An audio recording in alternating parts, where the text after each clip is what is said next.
Yo, what's going on, people? Welcome to another episode of the Mandem Read. Today, we're going to be reviewing a book called Ikenna. I hope I said that right. Yeah, if I do it the village with Ikenna. Ikenna. Yeah. Ikenna. Okay, cool. Yeah. So we're reviewing a book called Ikenna, which is a novel by none other than Emeka Egbuonu. Yes. That's it, right? Yeah. Smashed it. Well, this is your book, by the way. It's a Yeah. lovely book. Nice. I was just saying, like, prior to this year, the artwork's actually kind of cold. Yeah. Like, can you... this is just like a random question. I'm actually interested in the artwork. What made you, like, go for the hands? Obviously, it's the father and the son, I'm guessing. I was looking for simplicity. Okay. Because in the past, I've always gone for sort of elaborate ideas for the front cover. It's almost as I'm trying to tell the whole story with the front cover. But with this one, I just said to the designer, he's a young man that lives in Nigeria, so I used Fiverr. Oh, big. Found him on there. Fiverr's and neat. then it's definitely. Yeah. So yeah, he did my last book cover, and then I said I have to definitely reach up to him for this one as well. So I just said to him, this is the concept, something very simple, and then he came up with a few designs, and then this one struck out to me straight away. So yeah. Are you Yoruba or Igbo? Igbo. Yeah? Yeah. Igbo, you like money, innit? You man are good on money, innit? That's why I go, innit? Yeah, they call us very industrious people. Okay. Because obviously, I'm looking, just looking at your name and the name of the book. I feel like it sounds like an Igbo name as well. It is. It means strength of a father. Okay. Yeah. Oh, You know what? Jumping from that, Yeah. Is this book in any how, shape, or form inspired by you or your story? Or based around you. No, not particularly. In regards to the characters are totally separate from me. In terms of my previous book, where it's centered around young people. Yeah. So I had a character in there in one of those books that everyone thought I based that on myself. Yeah. Whereas this one is totally separate from me in regards to being able to create something totally unique, but still making it sort of relatable for people. Okay. Yeah. Okay. So before we go into the book, can you give like a little brief summary on yourself, like how you got into writing as well, Okay. your background and stuff like that? Yeah, I grew up in Hackney, and and I started writing 2011 when my first book came out 2011, just as the riot started. Okay. Yeah, so What's that was the first book? so it's called Consequences: Breaking the Negative Cycle. So that's my only book that's not fiction. So that was based on the 8 years that I had working as a youth worker, working with a lot of young people who were on the peripheries of criminalities and making wrong decisions. Yeah. So that book was inspired through negative, tragic circumstances. So I started this workshop called Consequences, where I took out one of the, in the youth clubs, you've got table tennis, you've got pool, everyone's coming to chill. Yeah. So I took one of those nights away and I was like, listen, we're just going to talk. So this is before the age of podcast. Oh, right. So Okay. everybody's like, all the Mandem, no one's going to come to this. It's like, you're going to scare everybody away. Everybody wants to just come and play table tennis. So I said, no, listen, let's talk and literally figure out what's everyone's concerns. What's happening in school? What's happening in college? Why are people being kicked out? Why are people making these choices of doing this rather than doing that? Instead of chasing money where you can have peace of mind. Whereas if you chase that particular type of money, Of course. everybody's on your back. The police, the ops, So, but then it became the biggest thing in terms of we had loads of, young men from different parts of Hackney coming in and we're just having a conversation. Where was the youth club? So this was in Hoxton. Okay. Yeah, so it's pretty much sort of on the sort of borderlines of sort of Islington as well. Yeah. And so, but the young lady who helped me set this up, she was sort of shot and killed in 2010. It was 13th year anniversary. Agnes. Yes. Yeah. Oh, shit. Maybe. Yeah. Let's move on. Yeah. Actually, rest in peace. Yeah. Yeah. Sorry, I just. Yes. Yeah. Yeah. So she helped me set that up in terms of that workshop. And then I guess to keep the legacy of what we sort of built during that period, it was more about how do we extend this conversation beyond Hackney? Yeah. And I had to think of a medium. I'm not a rapper, I'm not a comedian, but at the same time I have a message to share with people. And so that's when I wrote Consequences. And so that everything, the chapters of that book were basically everything we were discussing, i.e. broken homes, stereotypes, education system, and so on and so forth. That became chapters of the book. And so from that point, it was more, okay, this is now my stepping stone to becoming a writer and a public speaker as well. Sorry to, obviously, don't know if it's appropriate or not. I'm just thinking, obviously, like I said, you mentioned the girl that got killed and she was helping with the youth work stuff. I don't know if we should be able to talk about it. But obviously, I feel like it would be good to basically speak about something that she did. Like what she was involved in. That's really good that she was involved in helping the youth and putting that together. That's pretty amazing on her part. So big shout out to her. She was only 16 at the time as well, so she had her head screwed on, and so quite mature for her age as well. Yeah. So rest in peace. What's her name? Agnes. Yeah. What's she like? Was she on the news in it? Yeah, it was a big case at the time. Oh, is it? Okay. So So you went from Consequences. Yeah.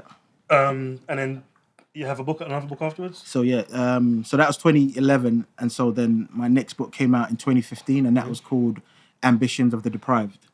So that was a story about 4 young boys who grew up in Hackney, and they made this pact to help each other succeed no matter what. So the idea of that book was to try and change the narrative around this type of stories that were told from the ends. Yeah. We know what that story is. We've all seen, what's it called? Bullet Boy. In the We've all movies, seen, it escaped my mind. The Netflix one, the Top big Boy. one. Top Boy, exactly. It's coming back though. Yeah, it's coming back. But we know what that narrative is like. Of course. And there's nothing wrong with that. It's storytelling within Did itself. you see that as glorification and you wanted to try to change that, or just show a different... Because ultimately, I'll have in a youth club, I might have a group of 40 boys. And about 10% of them are in the badness. Yeah. And then everybody else knows what's happening.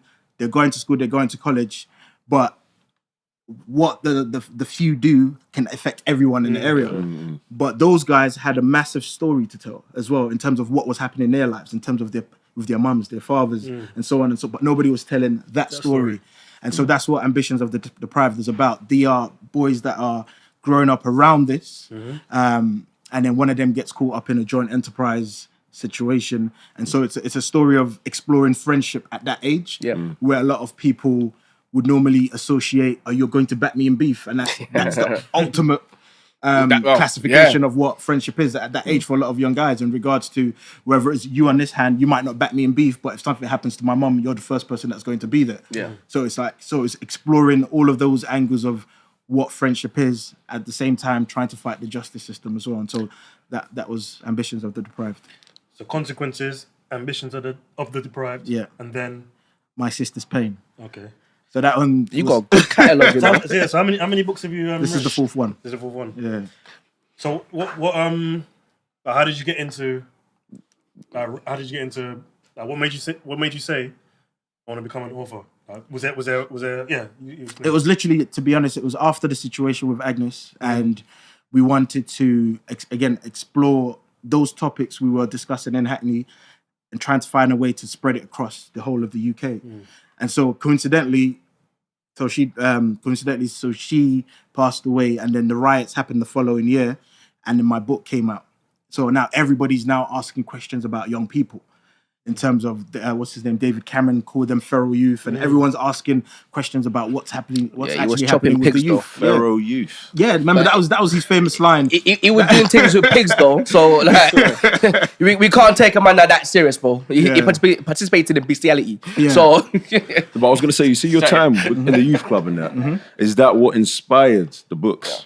Yeah, to be honest, it was part of it, because it was now a medium to now share stories in terms of give some of these young people who didn't have a voice through some of the experiences that we've been able to share in that moment. So after Consequences happened, and I'm now being invited to different universities to give talks. That sort of propelled me to now spread that message beyond Hackney. Right. And give all those young people from the ends a voice, through me, essentially. Okay. So once that started dying out, I really enjoyed that process of writing. But I didn't have any more things to say about that particular thing, because I now said to myself, you know what? But I can tell stories. And I can bring some of those issues within a fictional framework where everybody can understand and start to relate to some of these stories. So where do you draw from for this? With this particular book, it came from different layers.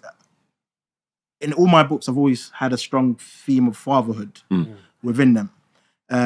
So the book before this, My Sister's Pain, so that was motivated through giving a talk at Holloway Women's Prison. Okay. So I was invited to give a talk there, and then I remember I had this big speech planned, and then it was all on my tablet. I totally forgot that I was going to a prison. So when I got to where, when they're searching, so they said you can't bring that in. Oh, do you know what I mean? And so it's like literally, I was like, give me 2 minutes. Can I just quickly pen and paper just to take some notes? But I was sweating. I was getting too anxious, and I said, "No, what? Forget it. I'll just speak from the heart." So after I spoke, I remember a few women came up to me afterwards, and some of them were crying. And so they started sharing their stories with me, and some of them were in there because they retaliated against abuse from either their fathers or their husbands or their partners. Some obviously over retaliated and did the madness. But just hearing their story and seeing some of them cry, and then one thing that stood out to me is they had this sense of sisterhood in prison. Normally, anytime you hear prison, you're always thinking negative. Everyone's at their heads, but they had this whole thing of if you're about to be released, and it's like this, we hope we never see you again in the most loving way type of thing. And so with that, I started thinking about my two sisters. I had two younger sisters, and I'm thinking about their relationship and what that looks like in the future, and especially around their interaction with men in general. And then that's when that idea came up to me in regards to writing this story called My Sister's Pain. But then I was a bit anxious to writing it first because the two characters were two females, two black women in their late 20s. So I spoke to my editor. She said, listen, your gender doesn't matter. If you have a story to tell, then just tell the story. You're not trying to tell women how to be women, but you want to be able to share a specific story. But yeah, that's how it's happened in regards to, I've always had a strong theme of fatherhood within my books. And then with this particular book, it's the circumstances that I was in at the time that made me definitely stick to just focusing on fatherhood with this particular book. Why do you think fatherhood is so important? Why is it like a recurring theme in your books? I guess it's working with young people and hearing the devastation with some of the, especially young men who never had their fathers around. And what's not spoken about even more is those who had their fathers around, but they were emotionally absent in regards to they were grinding, but they were physically there, but there's no connection. It's like if you asked, I remember one of the young people said that his dad can't tell him, he doesn't know anything about him. His colors, his food, nothing. He just knows nothing about him. They just cohabitate in that same environment, and that had a different trauma to them as well. So constantly going through and hearing these stories and trying to become that, I guess, positive stability in especially a lot of these young men's lives, it just made it seem like, okay, this is something I definitely want to be tackling in my book. Funny enough, I like my dad, for example, he doesn't know his dad's first name. Yeah. So mad. No, this is back then, probably grew up in Africa, and they don't say first names anyway, Yeah. But I think that, to me, that's actually a bit crazy. And do you have your father in your life, by the way? Yes. And is your father like emotionally there? I've got a dad in my life. I don't know. As Africans, I don't know. I don't hug my dad. I don't tell my dad I love you, dad. I don't do all of that. Exactly. So That's he's a proper F thing, isn't it? Yeah. He's there, and I think a lot of African men, it's like the way they show love is through acts of service. So that whole emotional I love you doesn't exist. I remember one of my friends, he's Yoruba, he's Nigerian as well, and he was with me, he was talking to his dad, and the conversation ended like this: love you, dad. I just lost my mind. I'm like, what? Yeah, he moved to his man. I'm like, that was foreign to you. Yeah, I'm like, because I've known him my whole life. I've known his dad, but I've never heard it before. But this is us as men now. It's weird though, isn't it? Like, that should be normal. Yeah, and so he said it, and so I started exploring this idea of what would because I wanted to write an article in terms of when was the last time you told your dad you loved him? And I couldn't write the article because I've never actually gone through the process myself. So I said to myself, let me go and actually say this to my dad, and let's see how this works. He told me what happened. I mean, what was your reaction? I went to the family house and I said it to him, and he was so confused. He didn't understand the words that I was saying. He's like, Emeka, what are you talking about?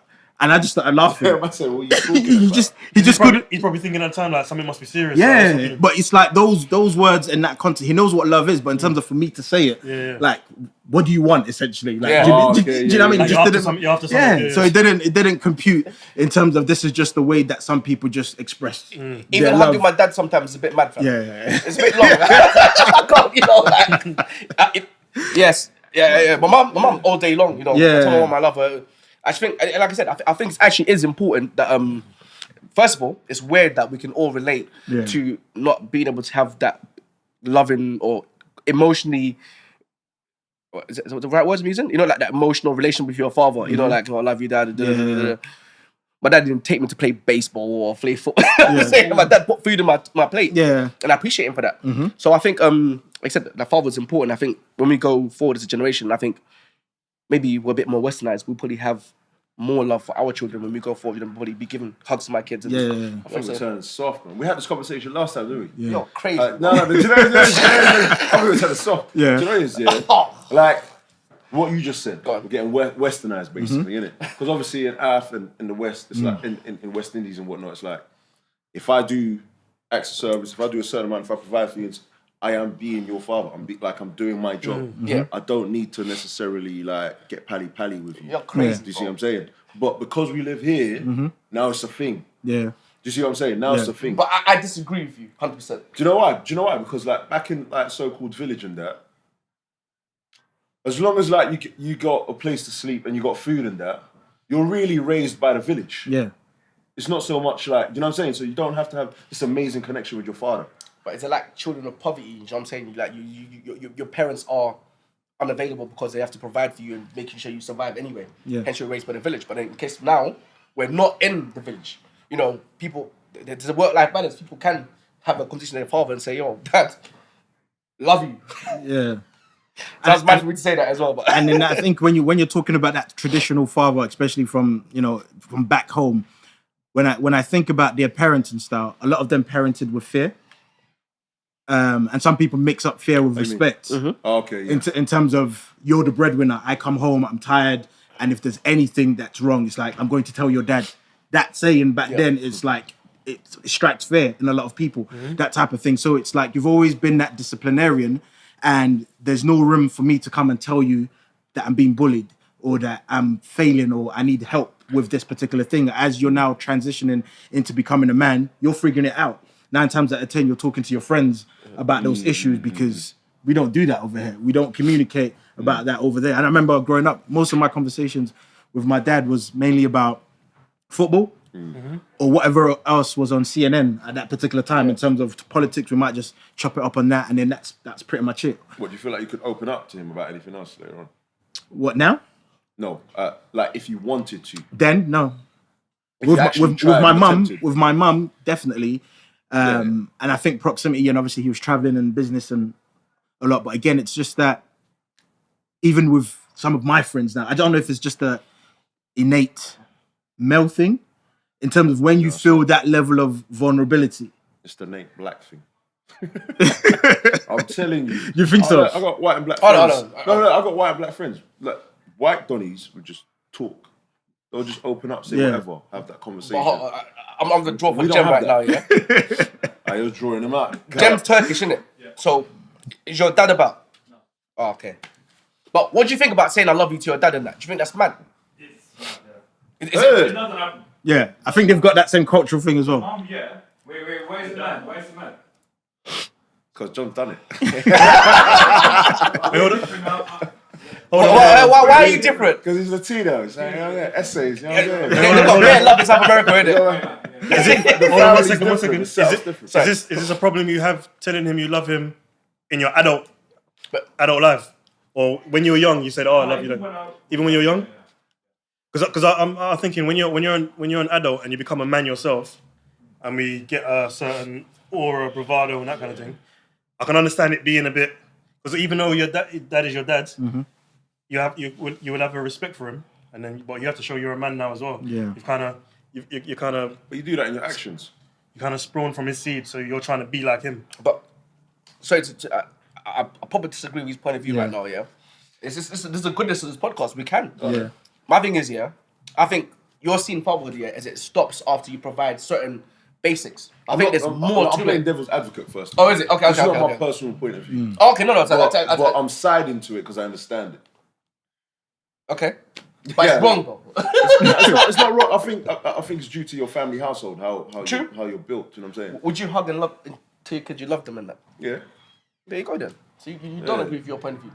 No, but I can understand it. Okay, yeah, it's true.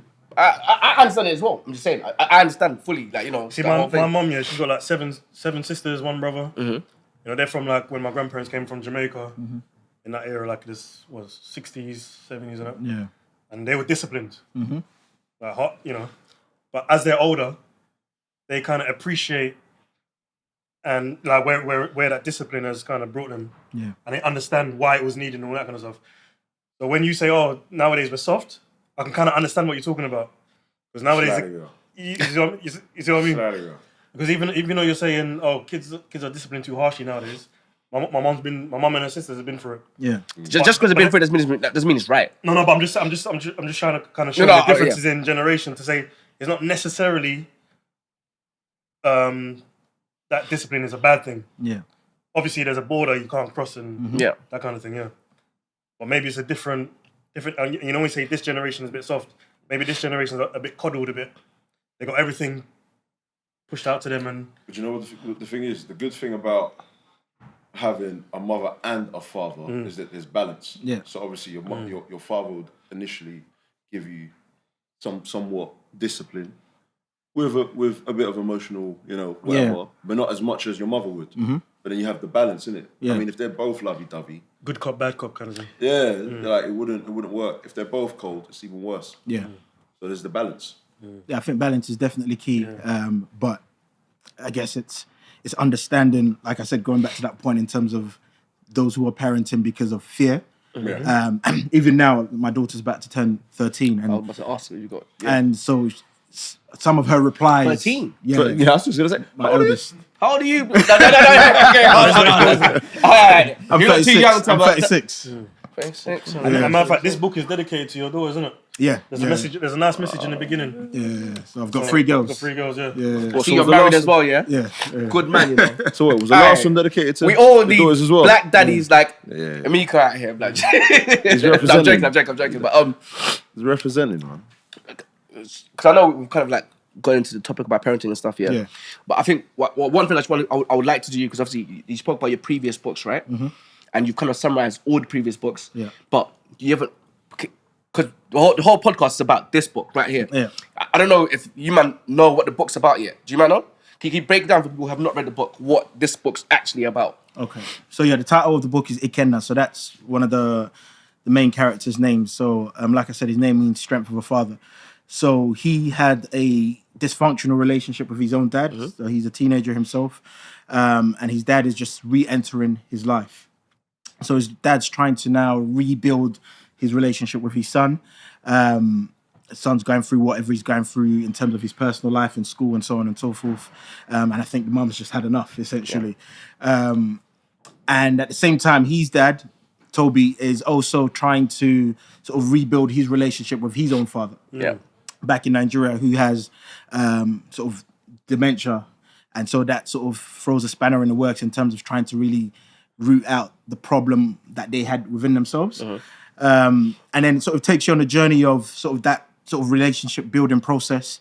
And then obviously you now started adding the subplots and all the things that happen sort of behind the scenes within the family structure, especially when they get to Nigeria. And so it just takes you on a story and a journey from that point of view. Sorry again, I'm gonna interrupt again, yeah.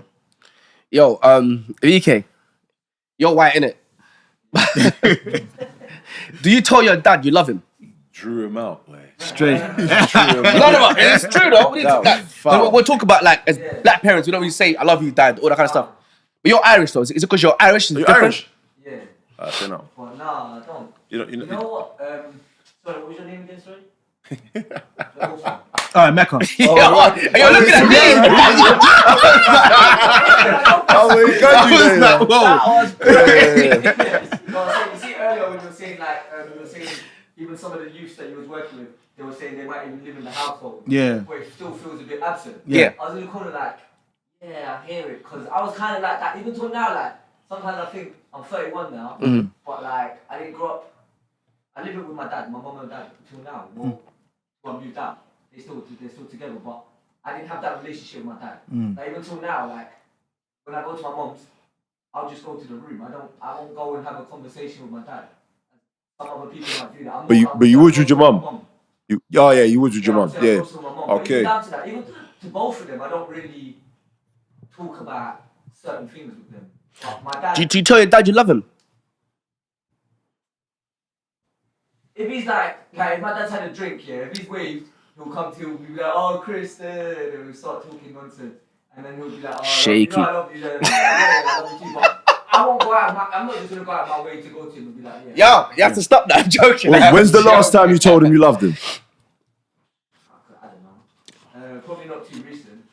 But like I said, it would definitely be a time where he probably said it to me. When he's drunk. When his inhibition's gone, isn't it? Yeah. So, and then when he's sober, like that confidence is gone. He's not going to come. That's when the truth comes out. Yeah. But do you think having like an emotional connection with him would have changed anything in you being raised? If I what? Like if you told each other you loved each other every day or some shit. No, I don't. Nah, it don't make a difference. It wouldn't be real, would it? I would challenge that. So think of some of the things that you've had to learn. Like, think of all the knowledge that you have now as a man. Yeah. In terms of the growth from when you were 18.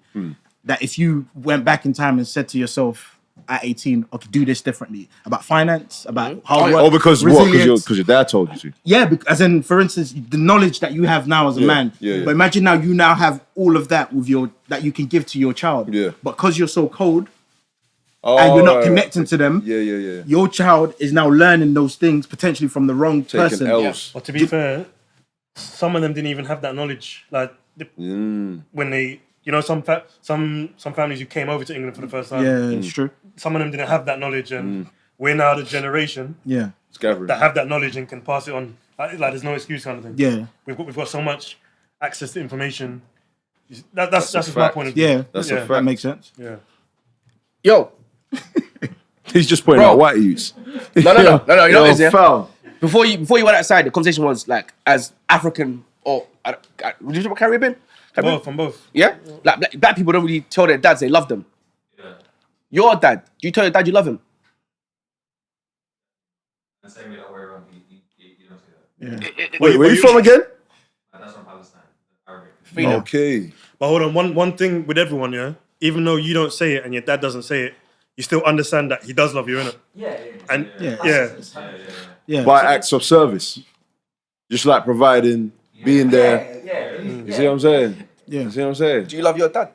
Do you know what it is? I was watching a documentary one time, and I think there's a father. I'm not sure he's Arabic, Turkish somewhere, but he was pretty much on his deathbed, and his son was in his 40s, and they said, "Have you ever shared those words together?"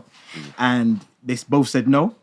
And even at the deathbed, it's like they both couldn't do it. But like literally, when they interviewed them separately, They said it. yes, I love my dad, but in terms of when you put them back in the room, whatever that friction was, Ego.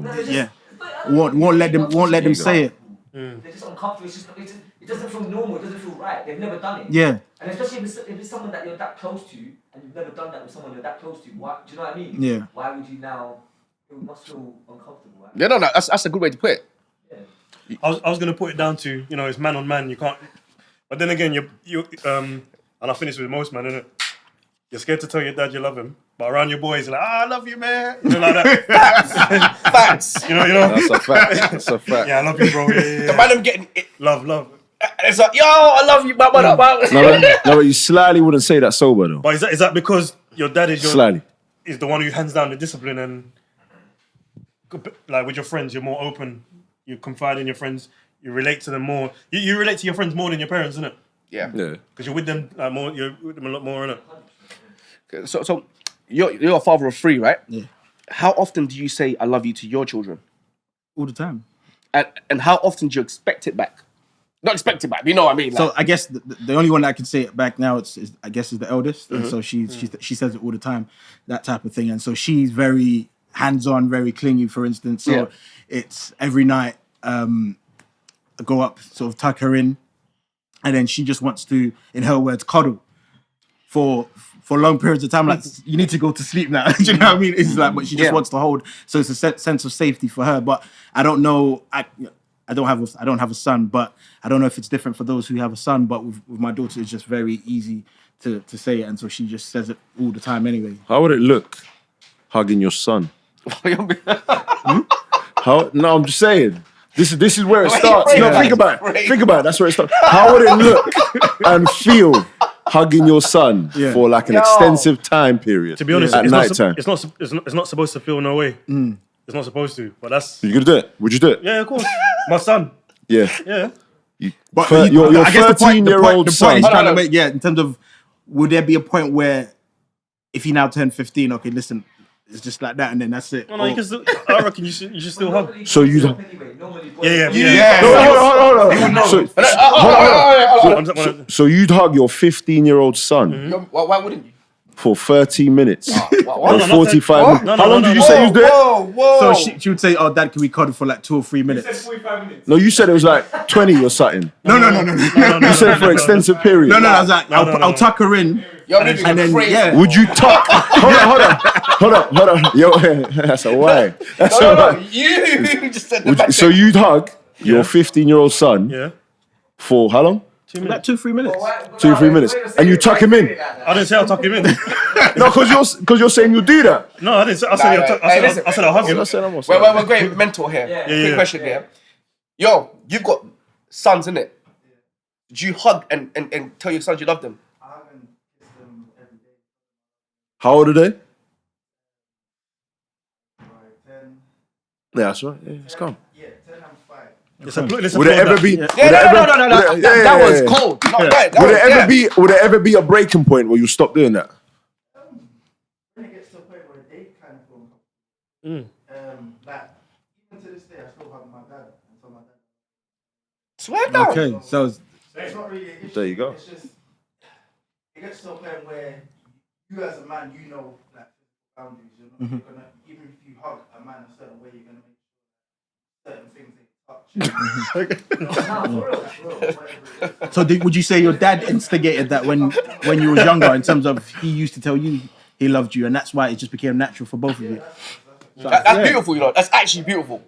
It's down to the father. By the way, that was from a is- black man, by the way. Yeah. Just so the camera knows, innit? But I definitely think it's down to the child, like when they stop, because like you said earlier, maybe you mentioned before with your daughters, you said you still kiss them, you hug them in. But I remember, I don't know what age it stopped, but I remember up to a certain age when I used to go to bed, it must be at least 7 or 8 or 9, maybe even then, I don't know. But I used to give my mom a kiss, and I'm not sure, I'm probably my dad on the forehead, and say good night every night before I went to bed. So I used to do that. That's crazy. And then it My just dad can never kiss me. So was it you that I'm initiated joking. like you didn't want to know more? I'm trolling. That was a troll. Yeah. When I think back, probably, yeah. It's a cultural thing, man. Think so? I think it's a cultural thing. You're Latino, innit? So what's that like? What's your thing like? It's normal to kiss. Is it? We kiss But you might do on the cheeks, exactly. all of that. Yeah. No, John's lit. He gets lit with his dad, bro. I've been John's yeah. But yeah, back to the book. Before we dive out too much. No, but it's the same topic though. Yeah. Yeah. So, all right. So this book, what was your biggest challenges writing the book? I guess it's the circumstances of where I wrote the book in the first place. Okay. So my last book was 2017. I was supposed to get my next book out sort of by 2020. But then lockdown happened. A lot of things happened, and I didn't end up writing. So my wife was pregnant after we got married, and our baby was supposed to be due in May, but she came early. So she was born at 26 weeks. So this was just before the lockdown in February. And so that's 3 months early, and you're now starting to panic in regards to what does that look like sort of moving forward in terms of being in hospital and development and all of these things. And so whenever a woman goes into preterm labor, sort of one of the first things they do is they inject her with steroids, and that's to help accelerate the baby's lung capacity development because everything's underdeveloped. So it was operation at that point where her waters broke. We was going to visit a friend, her waters broke. I was going to visit a friend, and she called her brother who's a doctor. He said, get to the A&E essentially, and it was Operation Keep the Baby In. Because at this point, every minute, every hour, every day that the child stays in, there's a significant development that happens, you know? So anyway, she was born at 26 weeks and 4 days, and we ended up staying in hospital till August, late August, early September, 6-7 months. So at that point, I think I started writing a book in April. Yeah. While we were in hospital. So I'm a teacher. So this is what my days would look like. I would teach my lesson online because we're now in lockdown. Teach my lesson online. Then I'll go back into the ICU. Just chill, read books to the baby. And then I'll pull out the laptop and I'll start writing.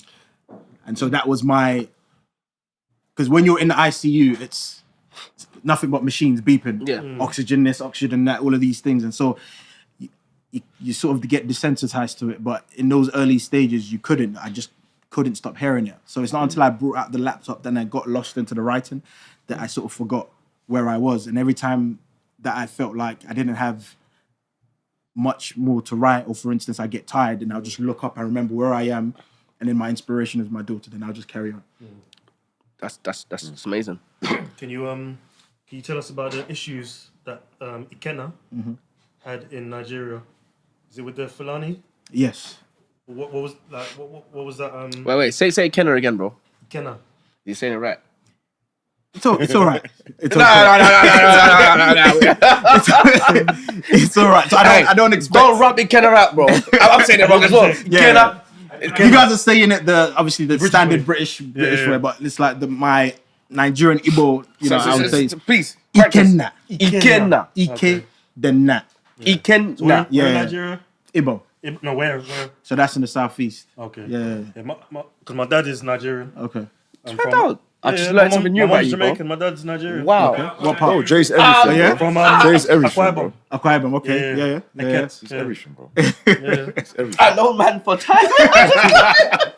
But our tribe is Ibibio. Okay. Yeah. You know Yeah, that? it's next thing. Yeah. So so tell us about the Did you know? I knew that. Yeah. Tell you. Yeah. Everyone knew. Yeah. Sorry. So you're just that friend that just doesn't know. I'm a pagan, bro. So tell us about the whole environment at that time for. Okay. So there's a lot of sort of historical context to it. So in terms of, if we take it back to the 60s, there was a civil war in Nigeria, and so that was with the Igbos and just the rest of Nigeria. And so one of the things that happened is a lot of the Igbos, in terms of why people associate us with money, is that they were very sort of industrious. They knew how to make money, and so they used to sort of travel across all parts of Nigeria, set up a business, and predominantly the north of Nigeria is heavily Muslim.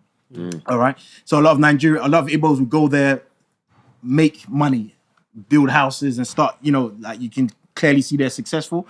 So what started happening is like a lot of sort of Igbos are now being killed up there, and then one of the generals who's actually has the same name as me, Emeka Egbuonu. So he was only 31 at the time, and so he kept telling the Nigerian government to do something about all of these killings that was happening of Igbos in the north, but nothing was being done about it. And so at that point, he now seceded and took Igbo land away from Nigeria, and so called it an independent state of Biafra. Okay. And so Nigeria were not having that because all the oil is in the east. So it was now basically a war declaration of war. Take the money, left the what? And so obviously in where we're from, there's limited sort of resources, and obviously the British and some of the superpowers were obviously behind Nigeria. So you can just imagine how that is spun in terms of this breakaway group have now left the country as rebels, essentially. That's how it was built. But how they won the war, essentially, in terms of before... The Igbos won the war? No, not at all. But they cut off the ports. Okay. And so it's through starvation, because they were able to create their own weapons, guns and tanks, and they were fending off Nigeria for pretty much 2.5 years. And eventually, through starvation, I think over 1 million children died and so on and so forth. It was a big thing. So there's always been sort of that stigma around Igbos and just Nigeria in general in terms of marginalization and so on and so forth. So over in recent times, these Fulani herdsmen have they're grazers, so they take their cattle and their sheep and everything out around the countries, and so they might just say you had a farm now, you get all these sort of herdsmen that come and just start grazing on your land without permission, that type of thing, and they would be the only people who could just be walking around with shotguns. You know, and so they would kill some of these farmers. And so a lot of that was happening in Igbo land, and sort of Igbos were now saying to the government, come and do something about that. So within this particular story, in the height of that tension between more killings in Igbo land, so Ikenna, his relationship with his dad is in the backdrop of all of that chaos happening. And so it sort of feeds into the plot as well. Okay. Yeah. Obviously, just touching back on what you just said, like obviously, you are Nigerian, but as an Igbo person, does it feel weird to say you're Nigerian? I just like obviously I know like, what do you feel?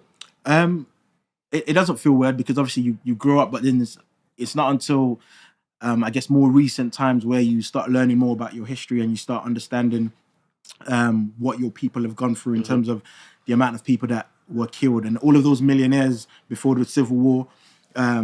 Essentially, all their properties were gone, all their wealth was gone, and then everything that was compensated to you was just £20. Imagine you had millions in the bank, but now because your people won the war, £20, and that was it. And so they had to go and sort of rebuild from scratch themselves. And if you go to Nigeria now, again, Igbos are one of the most successful in terms of wealthiest people within the country because they just, like I said, always keep finding a ways to know how to navigate around that business acumen. But yeah, it's essentially that's how it works. What did you do in uni? I studied computer science and then I studied education as well. And then afterwards, you did, obviously computer science and education. From talking to you now, I know you work as a teacher at the moment. Yeah. And then how did you get into like youth work? Yeah, so my first stint in uni, I was at Bedfordshire Uni. Come on, that was at Ops. I was at Hearts. Formerly known as Luton Uni. We were outside with the youth when it was rebranded to Bedfordshire, makes it sound a bit more. That's why I did uni. UH. You got a bang for your set. Oh my God. I did IT, computer and information systems as well. Okay. Oh shit, you went to UH as well. Well, I'm not flagging it like that, bro. Mate. Oh, you went to the same uni? Yeah. We were lit in the rains, bro. Yeah. You got lit. You know what I'm talking about? Yeah, all the time. Well, you know what I'm talking about. No, the link up race, just be like. Yeah, there's a lot of what in St Albans? Yeah. Albans. You was coming down Albans. No, You're St Albans. Luton. Oh, Luton sides. Yeah. So, what was your question? So basically, I'm trying to work out as obviously I know you went to now I'm even more confused because obviously you went to uni for computer science and education, and then you come back, did some youth work. I was saying, how'd you get into youth work? And I got so many questions as well. I'm just wondering, like, so the writing aspect, does it seem like it came from your professional education? Was it something you've always done as a person? No, so I guess my first stint at uni, it was, I stayed in uni for 2 years. I didn't graduate with the computer science. So it didn't feel like, I didn't enjoy it anymore. So there's a few things that I was good at. Yeah. I was good at playing football. I was good at English and I was good at computers. What did you play in football?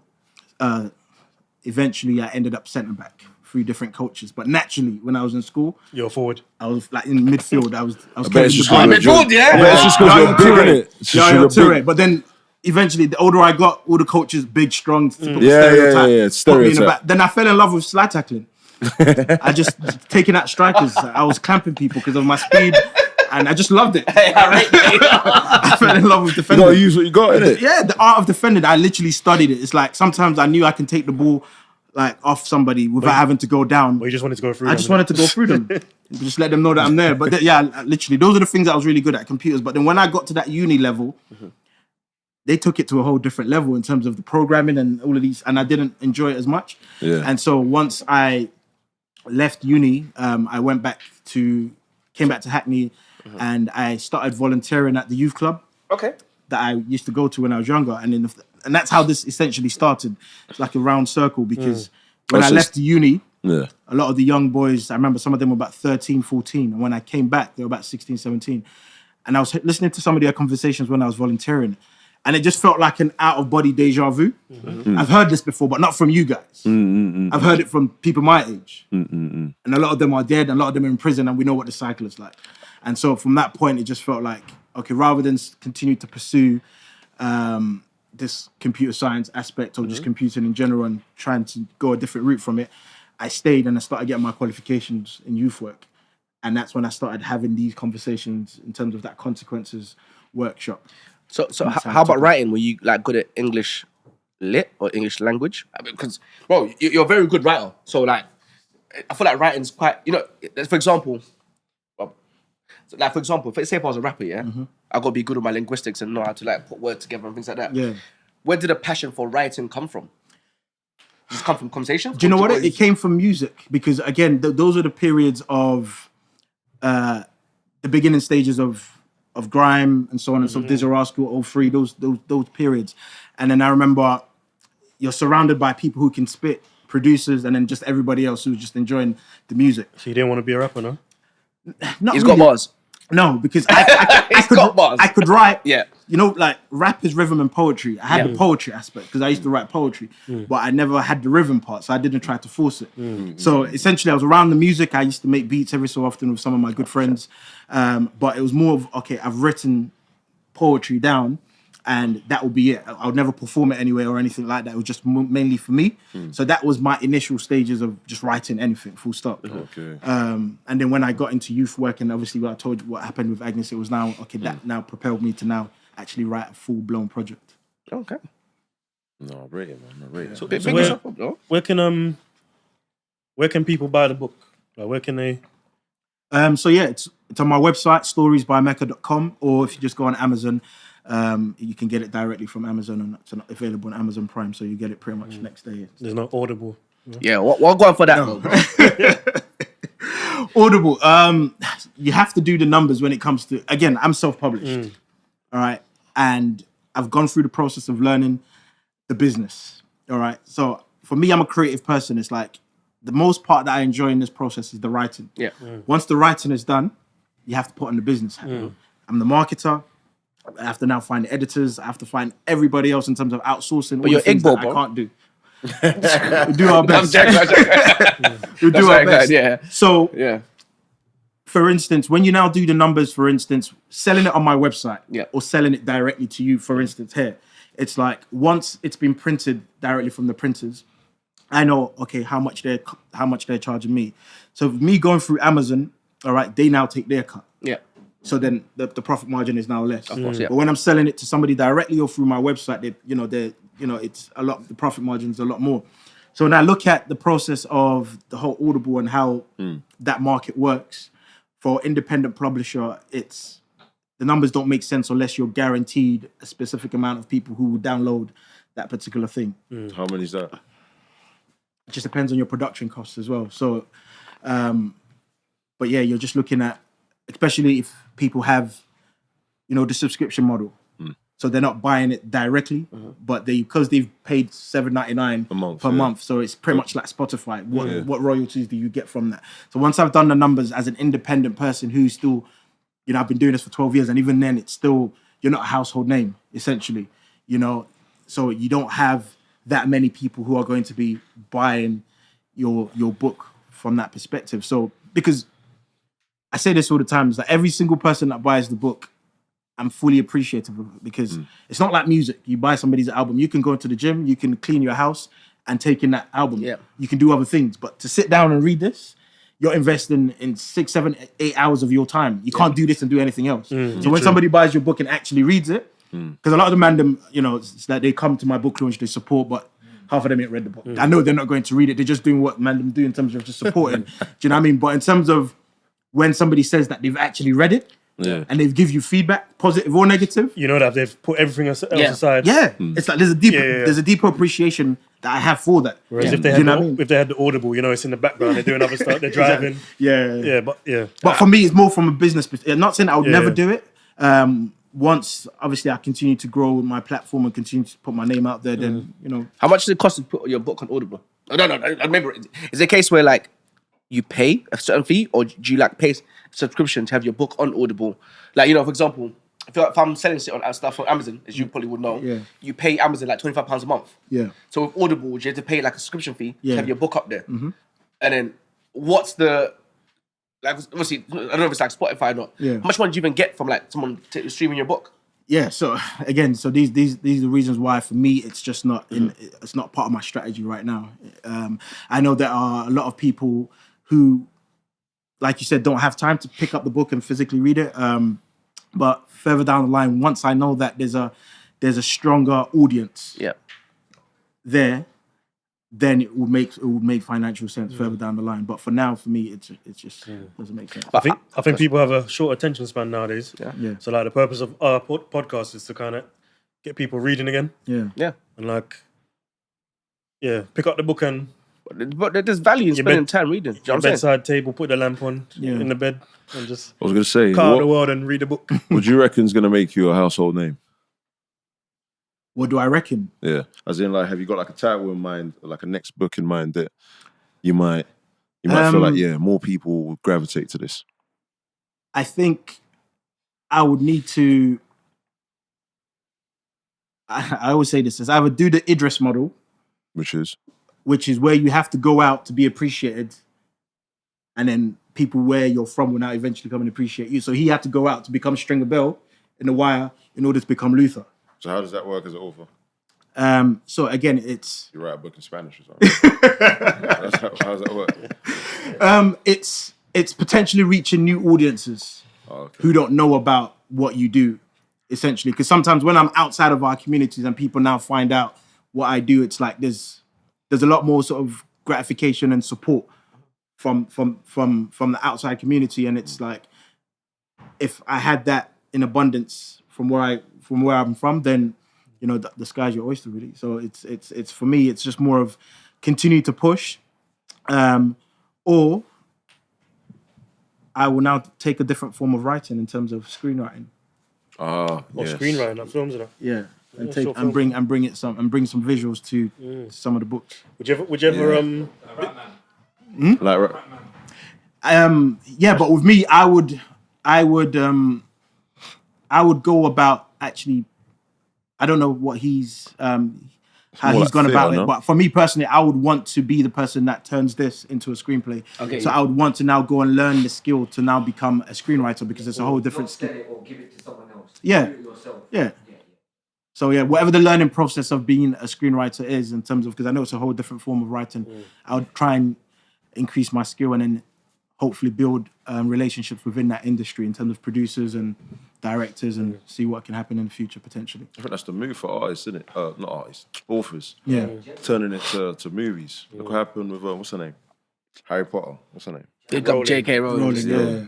Exactly. She's moving mental on Twitter, but big up. She fighting a good fight or not? I don't know. Yeah. I'm rocking with her. But anyway, like I'm saying, I'm joking. I'm not rocking with her. Anyway, like I was about to say, it's a complete left field, Complete left field, It's absolutely got nothing to do with your books, nothing, What's it like being married? It's great, because once you have somebody who's on a path with you that you can build together, there's nothing like feeling down, because somebody's there that's always going to support you. So I think the mindset of the person that you're with either brings you peace, or is going to be the worst mistake you ever made. Dashing plates in the yard. Yo! So I think, the mindset of the person that you're with definitely plays a factor in terms of sort of that growth, especially me being from a creative field where you're investing a lot. Is your wife creative? No, so she's very corporate within herself. So she works in a pharmaceutical industry. So she's a pharmacist. So she's very supportive in regards to everything, because she met me as a writer, and so she's read my previous books. So she's always supported that, knowing that how much I have to invest in order to get these books to this stage where, for me, it's quality is very important. Of course, because the self-publishing landscape has a stigma associated to it, because there's no quality control. Does it take a toll on your relationship life? You invested money in your books, and obviously, I know you're married, isn't it? So you're fine to join that. Yeah. But when I was single, I think in my second book, I ended up selling my car to write that book. Huh? My passion and my dream is always. You can get around by bus. Yeah. Yeah, Big a lot of yourself people up didn't for that, understand yeah. it, but it's like I needed to tell this story, and for that to be fair, I went through the traditional route for that in terms of I submitted it. Yeah. You know, I just kept submitting it to different publishers, and not even publishers. You have to go through an agent, Because it can't be like unsolicited. Yeah, you can't do it. So you have to now get an agent. So they might receive 3,000 books every year, and then they might only take on 1%. To now pitch to some of the big publishers. So I got all my rejection letters like every other person. And the hard thing about it is they don't tell you why. Yeah. So they don't tell you why. I remember somebody said to me, it's like, maybe, because this was Ambitions of the Deprived, they say to you, from a business perspective, it might not be your writing, but your story might not be something that they feel like they can sell outside of your demographic. Because we're only 3% or 10% or whatever it is, the statistic is. And then publishing is essentially a business. So they need to sell this book nationwide. Wait. Well, there's only 3% of what? I'm just trying to remember what are Black people in the UK. People. Yeah. I don't know if it's 3%. We make up 3%. Yeah. Well, Oh no, it's about 3. Yeah. as a creative, is it jarring to be in a relationship with you? I'm just asking because let me break this down. Yeah, go So on. if I got to write a book here, Yeah. I need probably like 4 hours blocked out. No one talk to me as I'm going through it. I asked about marriage because I'm getting married soon, innit? So I was advice here. Thank you very much. But my thing is, that's it. But my thing is, I can't just block out a whole 4 hours, Yeah. You know, my girl wants to watch a bit of Netflix. She wants to talk to me about things like how. Did you get writer's block in that? Yeah. That's the sacrifices you have to make. Yeah, real talk. So, what's it like? What did you know? I'm sure she understands. Yeah, she understands, it's but work. I guess the older I've gotten, my writing pattern has changed. So when I was younger, I could write after work, for instance. I'm single, I can just do what I want. I can just write after work. But the older I got, it's like I couldn't do anything after work. Just too tired. Yeah. And then from that creative space, I needed to be very sharp. So what I ended up doing was working early hours of the morning. So it's like I could wake up at 4 and feel fresh and be able to work till 6:30 before I have to get ready for work. So it doesn't really interfere with any family time and so on and so forth. So, but that was, that's mainly because after work, having kids and so on and so forth, I just couldn't physically do anything. Even if I say, you know what, I'm going to start, and I start writing, and by the time I get to the morning, I have to erase that whole paragraph because it just doesn't make sense. Yeah. It's not hitting the way it needs to. So I just thought, you know what, I can go to bed slightly earlier, wake up earlier, and just get stuff done beforehand. So yeah. So as time is of the essence, and time is short. So any last words to promote the book and get people to kind of go out there and buy it? And yeah, I guess my sort of parting words will always be in terms of the importance of fatherhood on every aspect. And I think that it shouldn't be underestimated in regards to the importance that fathers have within a child's life. And I think the more conversations that we're having around sort of fatherhood, and I think just the better for society in general, because there are so many people who are struggling with raising their children. But I think just the more conversations that we're having about what it means to be fathers, what it means to be a son, what it means to be an uncle, and just be sort of creating that landscape where everybody's in the same space and feeling like, you know what, there's always something to learn. Yeah. So you're saying there's lessons to learn from this book? Yeah. Okay. Definitely. In terms of sort of building relationship, openness. And one of the things that I would say is because I needed to write it from a perspective of first person. So each chapter takes you in the mind of the son. Yeah. And then the second chapter is now in the mind of the father. So it's like you're hearing their thoughts as well. So it makes it a bit more personal to the reader as well. I thought that was hard. I'm not gonna lie. I was gonna mention that. There was a point where what's his name? The dad. Toby. Was gonna swing his son, for not talking to him or something. It was like just mad disrespectful or something like that.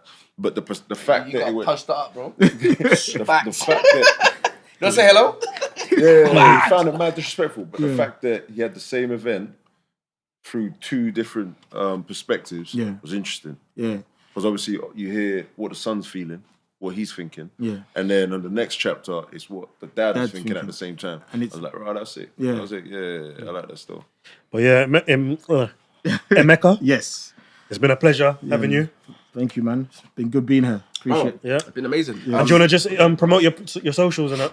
Yeah, so everything is at Stories by Emeka. Website is storiesbymeka.com. So yeah, you can just find all my writing related things on there. Yeah. Bro, just having a chat with Emeka himself right now, yeah. My man is very interesting, he's very level-headed.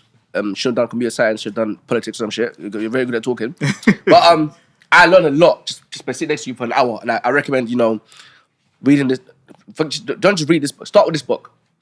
Yeah? And then read other books as well, bro. I think he's a great author. And his books do have values in them that we all could take. And, well, just from observation. And actually, quickly, you're in the process of doing another book, or you have plans to do another book?